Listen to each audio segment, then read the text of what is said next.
welcome to the A Bit of AI show with your hosts, Henk and Amy.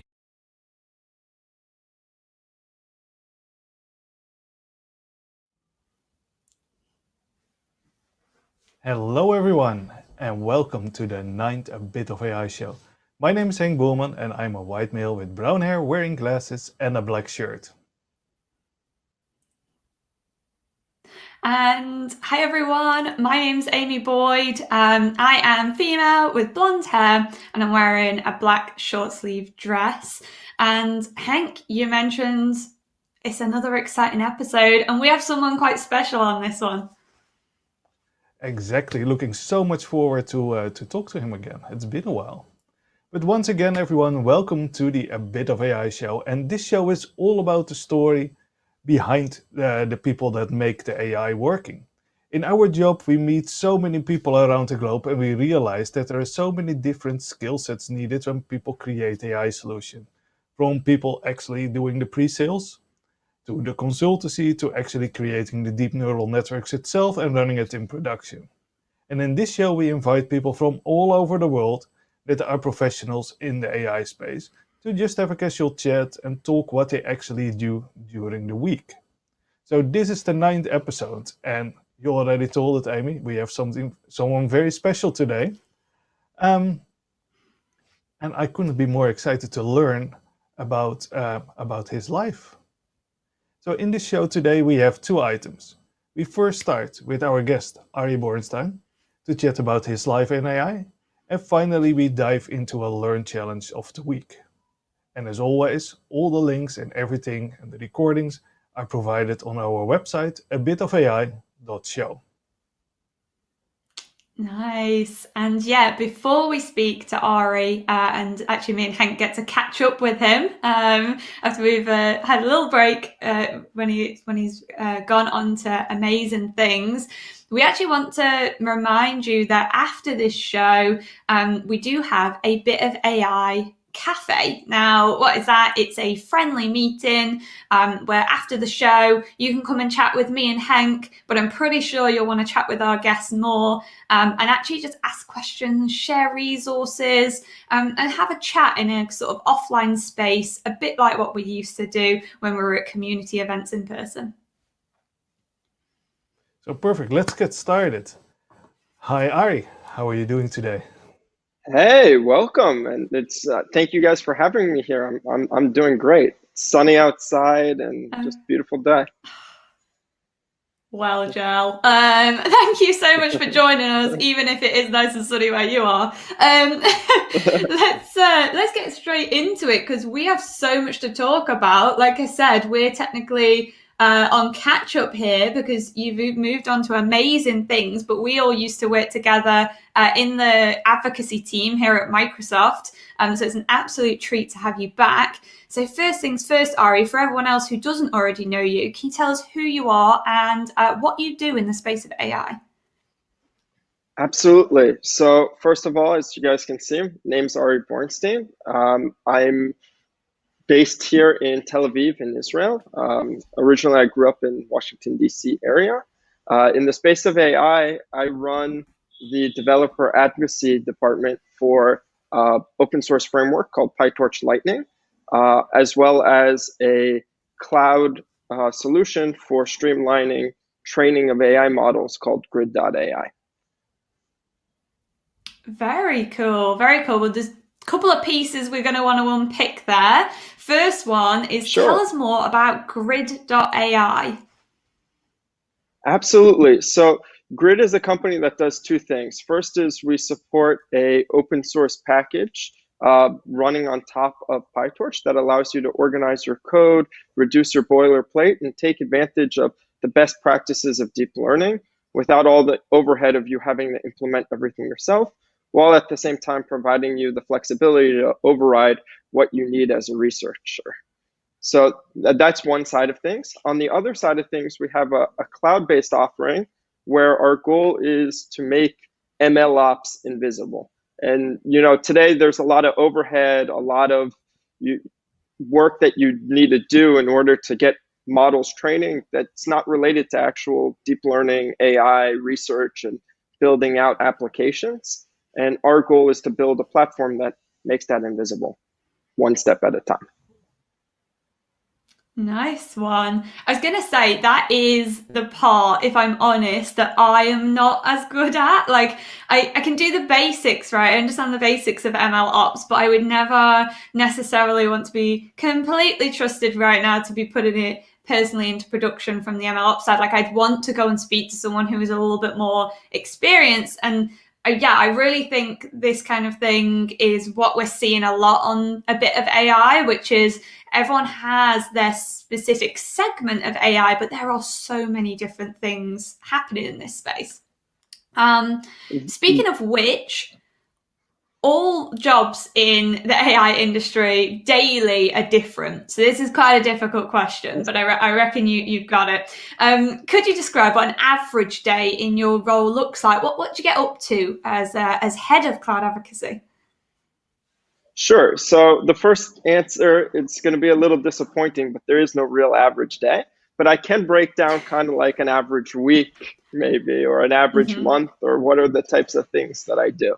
So I like to break my role into three core components: content, community, and engineering.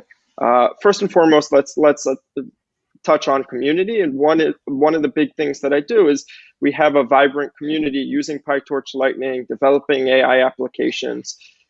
Recently, we crossed over 2 million downloads. And a big part of what I try to do is understand what are the needs of the community, where are people struggling, how can we better support our community, what are people developing, how can I make it easier for people to develop on top of Lightning and just build better AI applications. So that's one aspect, and that also involves going into events like this and working with you guys and showing, kind of being able to spread the word.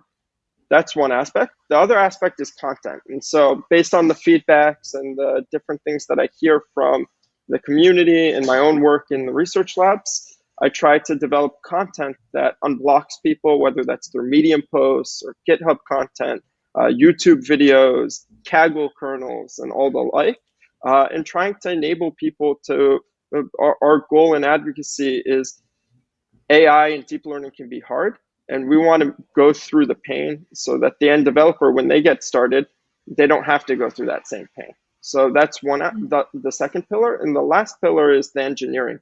And that's after we get these feedback and as we're developing the content, being able to work with our engineering teams to make sure that our backlog is something that supports the community and makes it easier to develop AI applications for everyone. So those are the three pillars of what I do, and that can mean millions of different things, from being at meetups to writing posts to writing code to going to conferences. We had ICLR this week, for example. It can mean being on product meetings till very late in the night. But everything we do for the community. So it's very exciting to have those opportunities. That's really, really cool. And ICLR, could you just break out what that's a conference for those who maybe haven't heard of it before? Yeah, absolutely. So there are a couple key general machine learning conferences. So one is NeurIPS, the other one is ICML, and the last one is ICLR, which stands for the International Conference on Learning Representations. So there's these three key conferences a year. In addition to that, there are usually some additional domain AI conferences, things like CVPR for computer vision, or ACL and EMNLP for natural language processing. And there are all sorts of different conferences as well. Those key conferences are really great opportunities to learn about cutting edge research, what people are doing, and also be able to put, faces to names. Typically they're in person. This year, everything's been digital. So a big part of my role is being able to try to think creatively on how we can do advocacy in a digital era. Oh no, we hear you. And it wouldn't be technology if every event didn't have an acronym. So maybe we could break them down in the cafe for people. If they come join us, we can send links. also, if you did some strategic internet search in there in the background to remember what it stands for, that's normally what I'm doing as well when someone asks. But one of the things we definitely wanted to dig into was some of the projects you're working on at the moment. So what's a highlight for you at the moment? So there are a lot of really interesting things going on. One of them is we put out today, actually, we're putting out a brand new release of PyTorch Lightning, so 1.3. So there's been a lot of really cool new features being added in there. We added a new CLI. So instead of it taking something like 50 lines of code to add art parser to every script so that you can get all your configuration, you can do that in like 10 lines of code, even less. We provided like some really cool integrations, work that we've done with Microsoft on deep speed, which enables you to scale on the same hardware where you could only train, a couple million parameters for your models, scale them out to billion parameter scale affordably and in a way that's a lot more economic, which is also important to me in terms of how we can reduce environmental imprint. There's a lot of really cool work as well that I've been doing on a project called Lightning Flash, which is one of the challenges a lot of people have in the AI space is, how do I even get started? How do I get started running a model? And then usually, we get started with those challenges. We find some code online. We run through 6 things, can't get it running. On the 7th, we finally get one that's running. Then we have no idea what's going on with it or how to make it better. And so what Flash is it's a framework that enables quick baselining, being able to take a whole bunch of different tasks, whether those are the traditional tasks like image classification, object detection, tabular data classification, and text classification, but also that they're constantly adding more advanced tasks all the time, like graph classification, instance segmentation. We worked with Facebook to provide support in the upcoming release on video classification. And so you have these baselines that you can get started with.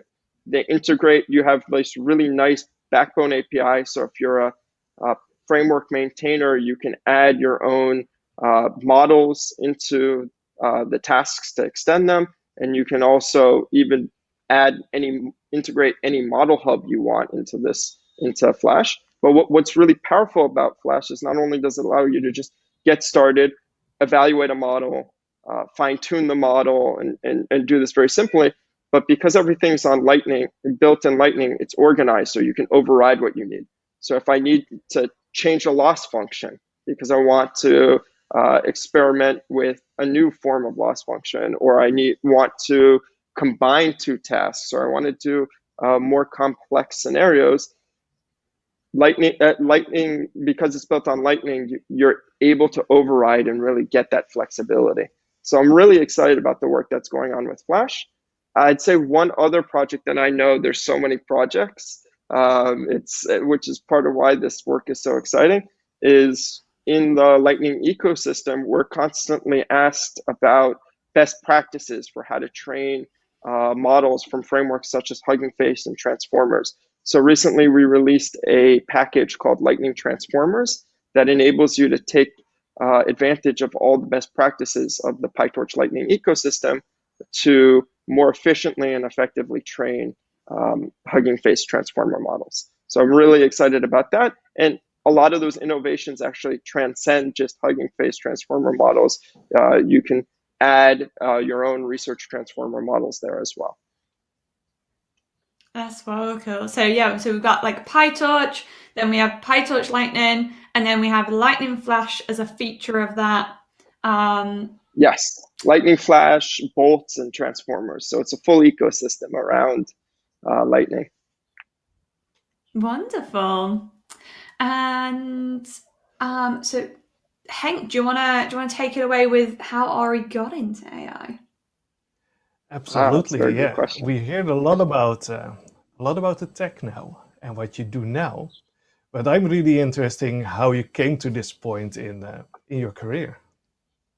So it's really funny that you mentioned that, because yesterday at the ICLR conference, which again, stands for the International Conference on Learning Representations. Now, again, sometimes all the acronyms, I get lost with all the acronyms as well. But we had a really nice social on traditional paths to AI and machine learning. I'll mention mine in just a second, but I think one of the things that I'm really excited about this role is that so many of the people working in the role have come from untraditional paths. For example, Will Falcon, who's our CEO, he didn't write a line of code until like 6 years ago. Prior to that, he didn't know how to code. He started out with Navy SEALs, came out of that, went to college, learned about this coding stuff where mobile applications started coming out, and got really deep into that, heard about AI, and just iterated really fast. And that's inspiration. My story is a little different, but as well, I come from a liberal arts background. So I wanted to study computer science, but I also really passionate about liberal arts and humanities, and double majored in history and computer science. When I was in my senior year, I had an opportunity to work with the National Institutes of Health on a project for classifying and categorizing medical literature. And at the time, I didn't know anything about machine learning or AI. It was a really interesting time in the field as well, because scikit-learn was just starting to get traction. So up until that time, when people talked about machine learning or natural language processing, these were, you really needed to know like low-level C, or things were implemented in MATLAB and libsvm, for example, and like it was very inaccessible to a wider audience. And I came in just at a time where these things started becoming accessible, and I was given this task of trying to classify this medical literature. Knew nothing about AI, but as I started thinking about the task and searching online, I learned about these frameworks and got started that way. Just fell in love with it. And then after that, when I finished university, I started at Microsoft. And there I actually wasn't focused on AI in the beginning. I was focused on mobile development. But as I would go and meet with customers and meet with partners, I would hear constantly again and again, people coming up with scenarios where they also didn't, necessarily know that these types of things could help them, and being able to, be able to bridge that gap. In one of the cool demos I worked on for mobile was how to use Azure Machine Learning, for example, in the beginning to integrate in the early iterations with Windows Phone and mobile and cross-platform apps. And then from there, like, I was lucky enough when I moved to Israel to be on an open source engineering team where there was a lot of amazing AI startups that I got to work with. I got to develop out some really amazing AI applications, and also had the opportunity in the past 2 years to double down and study a research degree while working at Microsoft in the field of natural language processing here in Israel. So starting from liberal arts, going a little bit more traditional with the master's, but really it's been an amazing journey. And if for people who are just getting started with AI and machine learning, and like, strongly recommend the path. I think there's so many exciting projects here, and so much that's just moving at such a fast pace. It's an exciting place to be at the right time. Awesome. That's so amazing. What a journey! What a journey from one thing to another. It sounds like a lot of experiences kind of built up that different knowledge, and you kind of started to specialize almost, or spotting gaps in what people are looking for. So yeah, I think that will really resonate with our audience. But Henk, it's time for the most important question that we ask in every series. Yeah. What is the most annoying what's the most thing? important? The most annoying thing about your role in AI today. So I would say, I think the most annoying thing about developing applications and working in AI today, and part of the reason that I actually was really excited to have this opportunity to work with PyTorch Lightning and the Grid team, is this concept of boilerplate. So for those who don't know, boilerplate code is code that is often re-implemented again and again, many different ways, often very complex code, but that has very little functional variation. So boilerplate causes all sorts of problems in AI. It causes problems with reproducibility because somebody might write one set, implement one set of routines in one way that they don't save the hyperparameters or the splits or the random seeds, so you can't reproduce the code because there's no standardization. You might have other issues where like you have code readability issues because code's not organized, it's all over the place. You have areas where it's very hard to debug because there's no standardization of code. So one of the exciting things about, and where I kind of fell in love with being able to work with PyTorch Lightning is this mission of trying to figure out how we can abstract out the boilerplate while still providing researchers with the flexibility to override what they need. And if people are, just learning about this concept, like I do have some really nice lectures that I have online on YouTube, so we can share links in the end if they'd love to learn more about what is boilerplate. My guess is even if you haven't heard of boilerplate, you've felt the pain of boilerplate. So I'm happy to show you kind of how to reduce it and make life easier. Because once that pain is gone, life just gets so much easier in AI. Oh, that's amazing. And yeah, I love that. Like, you've probably felt it even if you didn't know it had a name called boilerplate. So that's always good. So Ari, we warned you about this next segment. This is our quickfire questions round. So we are going to try and get through some of these quite rapidly. So we have 6 questions for you. I think you're going to find them incredibly easy, but it tells us a lot about yourself and how you got into AI, what you're doing right now, and what you're looking forward to in the future. So let's kick it off straight away with a really nice, easy one. So Ari, what was your first programming language? Ooh, wow, that's a good question. My first programming language was Logo. It was like this educational programming language with little turtles to try to teach people how to code. Once upon a time, like it puts you in a weird place in like mid 2000s because if you're prior to that, like people were like, what the heck is Logo? If you're after that these days, nobody would start with Logo anymore. It's like using languages, and again, maybe people do, but like that I've also had to code in the past, like Delphi and the rest. But if I was to get started again, the first language that I really fell in love with was Python, and that changed computer science for me. Prior to that, having to work with C++ and Java and just getting stuck all the time, waiting for stuff to compile or getting weird compilation errors. When I first learned Python, and instead of having to do all this complex syntax, I was able to just write print in a string and it ran. That just changed everything for me. Someone is asking if there is a Logo.net SDK. There might be. I don't remember. Knowing Microsoft, it's very, very possible. I think, the second language that I learned was like Visual Basic. So for that, I know there was a .NET SDK. Perfect. So the next question, I think we all know the answer, but I'm going to ask it anyway. What programming language was used in the last project you worked on? Java. No, I'm just kidding. Absolutely Python.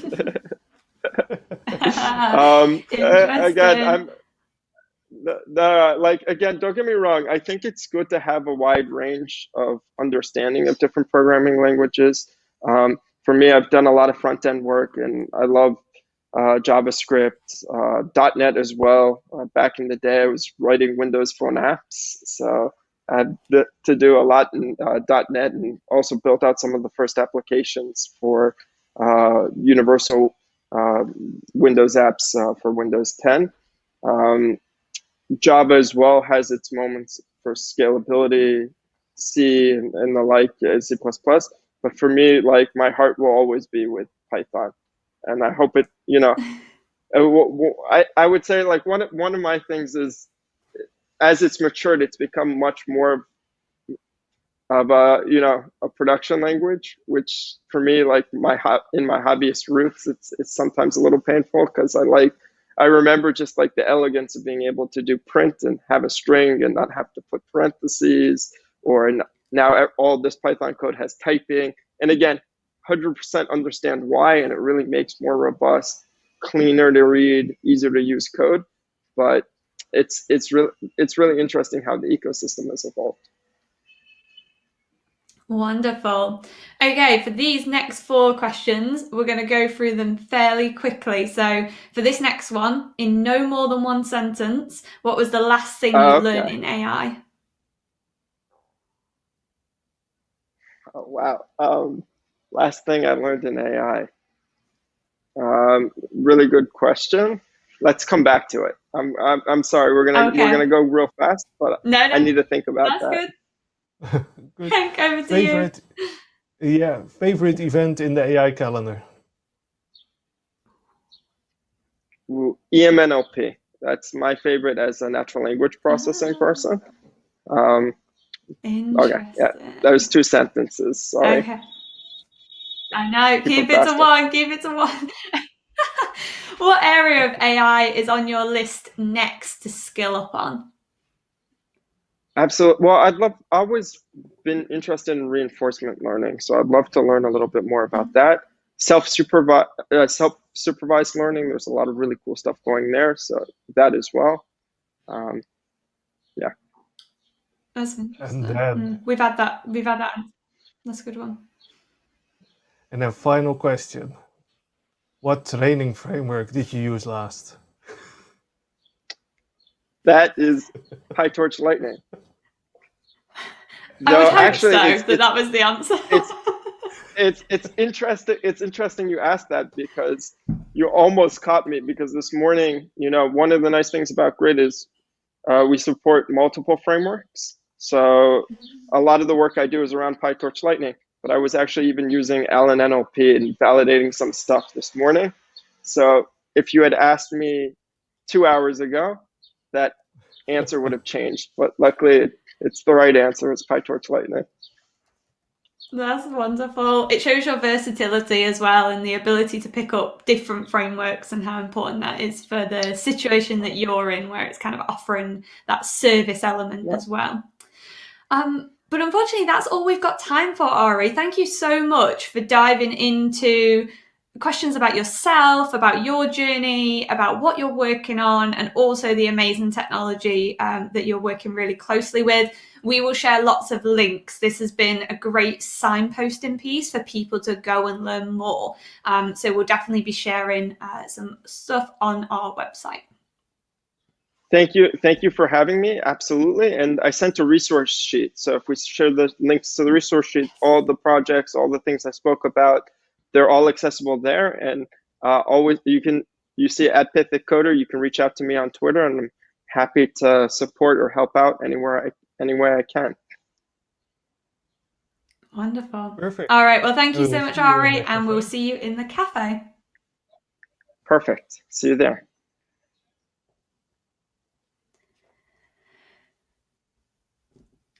Cool. We have 30 seconds to wrap it up, Amy. I know, this is going to be a fast one. Should we go straight for the learning modules? Yes. Let's do Wonderful. that. So Ari talked a little bit about kind of a lot of these frameworks. So what I've done is give you a more theory-based learn challenge this week, which is create machine learning models that is evaluating data, training different types of models. If you go to aka.ms, a bit of AI-learn, you can find out more. And thank you so much for joining us today. We really hope you've enjoyed the show. We're here every Thursday, 10 a.m. CET, and in varying different parts of Europe and Asia. If you want to come and join us in the cafe, go to aka.ms/a bit of AI-cafe. Or if you want to rewatch this episode, go to a bit of AI.show. But that is all from us. Thank you so much for watching A Bit of AI Show with Henk and Amy.